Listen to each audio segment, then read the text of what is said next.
Baru-baru ini aku menemukan salah satu postingan yang cukup mengenaskan. Ya, mereka berpisah karena standar TikTok yang sudah merusak standar pernikahan di Indonesia. Simak lebih lanjut karena aku akan membahas mengenai sebuah fenomena sosial ini. Oke, ciao.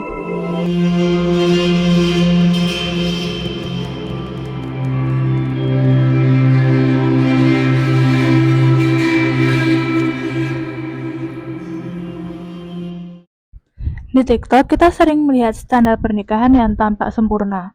Pernikahan harus mewah, pasangan harus kaya, romantis, sempurna, tanpa celah. Tapi apakah ini realistis? Hari ini kita akan membahas fenomena standar pernikahan TikTok yang nggak masuk akal. Dampaknya dan bagaimana kita bisa berpikir lebih rasional. Standar pernikahan TikTok yang nggak masuk akal.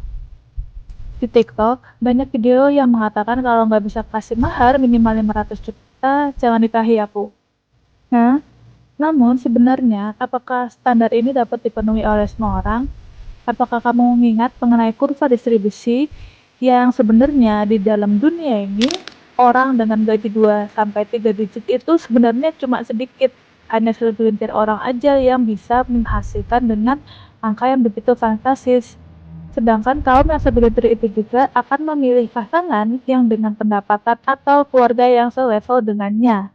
Pernah kan kalian dengar untuk pernikahan yang eh, dari keluarga tajir dengan keluarga tajir lainnya? Ya, itu kenyataannya. Cuman di sinetron aja yang keluarga miskin bisa menikah dengan keluarga kaya ya. Tentu hal ini dikarenakan orang-orang kaya raya mereka juga akan bergaul dengan sesama orang-orang kaya. Maka itu, jikapun ada, itu merupakan salah satu anomali di dalam kehidupan ya.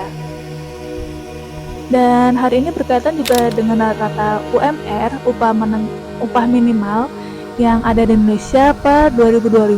UMR Kota Jakarta yang paling tinggi se-Indonesia Raya itu cuma 5 jutaan ya. Lebih tepatnya 5.396.000 rupiah ya.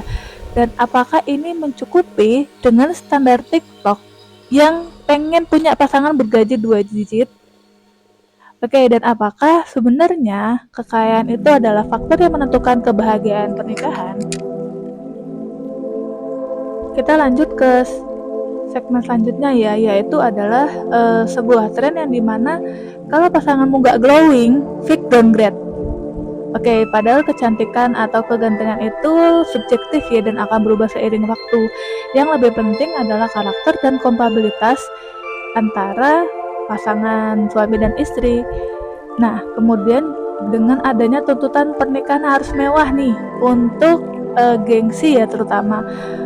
Kalau nggak ada pesta pernikahan yang megah, sebenarnya apakah pernikahan itu gagal? Ya, nggak juga sih. Nah, kemudian dari poin-poin di atas, aku menelaah kenapa sih ada tren pernikahan TikTok yang harus menuntut standar pasangan bergaji 2 digit, pasangan sempurna, dan lain-lain. Sebenarnya aku menemukan suatu teori yang bernama teori hipergami wanita ya, yaitu adalah teori yang menjelaskan bahwa sebenarnya wanita cenderung menikah dengan pria yang memiliki status sosial tinggi. Dan sebenarnya hipergami itu adalah istilah dalam ilmu sosial yang merujuk pada tindakan menikah dengan orang yang memiliki status sosial atau kasta yang lebih tinggi. Maka dengan penjelasan di atas, maka cukup masuk di akal jika rata-rata perempuan akan mencari pria mapan tanda kutip untuk keberlangsungan hidup anak dan keturunannya. Dan sebenarnya hal ini adalah alamiah ya, karena untuk mempertahankan kehidupan. Tapi jika tuntutan tersebut di luar akal kemampuan dan kesanggupan, maka tidaklah menjadi hal yang baik kalau pasanganmu itu mampu mencukupi dengan gaji yang ada sekarang. Lantas kenapa kamu harus menuntut dengan gaji 2 digit? Bagian kedua, dampak standar tidak masuk akal ini. Oke, bagian ini akan aku bagi menjadi 4 sub topik ya, yaitu yang pertama dampaknya itu yang pertama pasti ada tekanan finansial yang gak sehat. Terus kedua menghancurkan ekspektasi dan kebahagiaan dalam hubungan. Dan yang ketiga meningkatkan tren perbandingan sosial ya. Nah, untuk poin pertama akan aku jelaskan kenapa ini menjadi sebuah tekanan finansial yang sebenarnya nggak sehat loh. Oke, dalam perekonomian kita di tahun 2025 ini tentu saja kita mendengar bahwa di awal tahun kita sudah dikejutkan dengan adanya kenaikan PPN 12% dan akhirnya diturunkan menjadi PPN 11% ya kawan-kawan.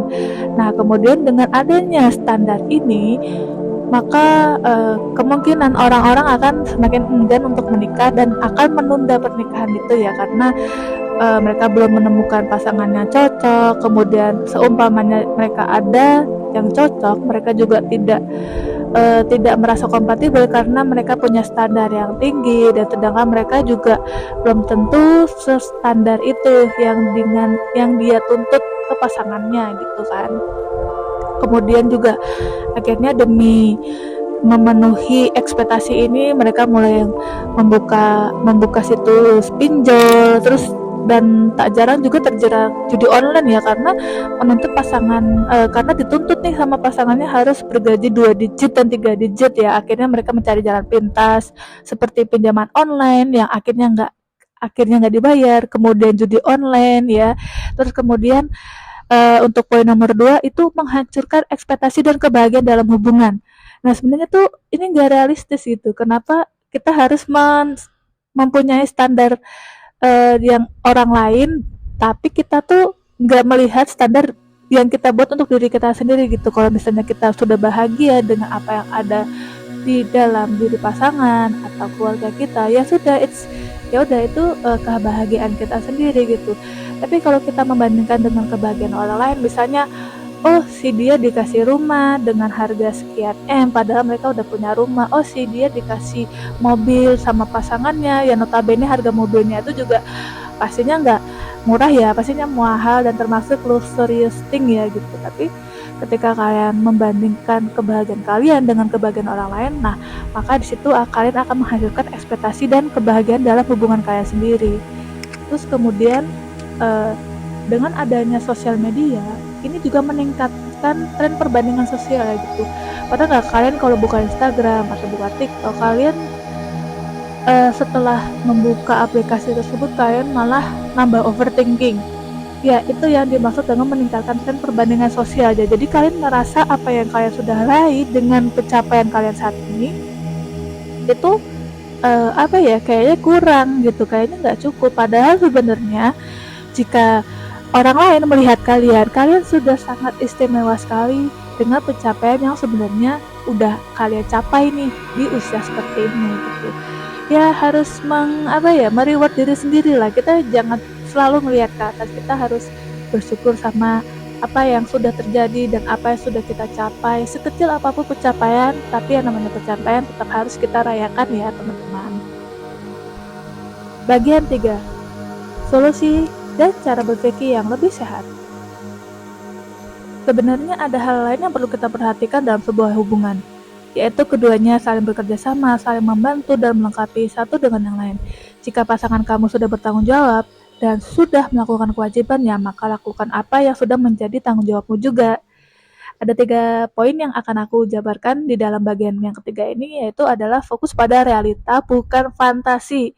Oke, fokus pada apa yang terjadi di hadapanmu, bukan yang di dalam sosial media, apalagi TikTok ya teman-teman. Cinta sejati itu tidak diukur dari harga cincin atau kemewahan pernikahan, tapi dari bagaimana pasangan mendukung satu sama yang lain dalam kehidupan nyata. Kemudian poin nomor 2, menyesuaikan standar dengan nilai atau kondisi sendiri. Nah ini yang paling penting. Kayak buat apa gitu menilai, membuat standar dengan standar orang lain yang mereka startnya aja udah beda sama kita gitu ya. Jadi setiap pasangan tuh punya perjalanannya masing-masing. Jangan membandingkan hubungan kamu dengan standar sosial media, apalagi sosial medianya TikTok, iya kan. Kemudian poin 3 itu ada bangun hubungan dengan fondasi yang kuat. Lebih penting membangun komunikasi, komitmen, dan visi bersama daripada harus memenuhi standar sosial media yang gak realistis. Tapi kalian harus berhutang, kalian harus memenuhi ekspektasi sosial dengan kelihatan punya.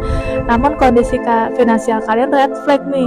Sebenarnya tanpa perlu menunjukkan ke dunia bahwa kalian bahagia, kenapa nggak kalian membuat hubungan semakin baik tanpa harus mengumumkan ke sosial media? Nah itu dia yang paling penting. Kemudian kesimpulan dari semua ini adalah pernikahan itu bukan tentang memenuhi ekspektasi orang lain, apalagi standar TikTok, tapi membangun kehidupan bersama dengan pasangan yang kita sayangi, yang kita cintai, bersama dengan anak-anak di dalamnya. Jadi apakah kita mau masih mengejar standar TikTok yang gak masuk akal, atau mulai membangun hubungan yang realistis dan bahagia? Oke, sampai di sini dulu The Masker Teller. Jangan lupa like, share, komen, dan subscribe. Kalau kamu punya komentar yang pengen kamu tulis aja di kolom komentar ya. Ditunggu komentarnya ya. Terima kasih. Ciao.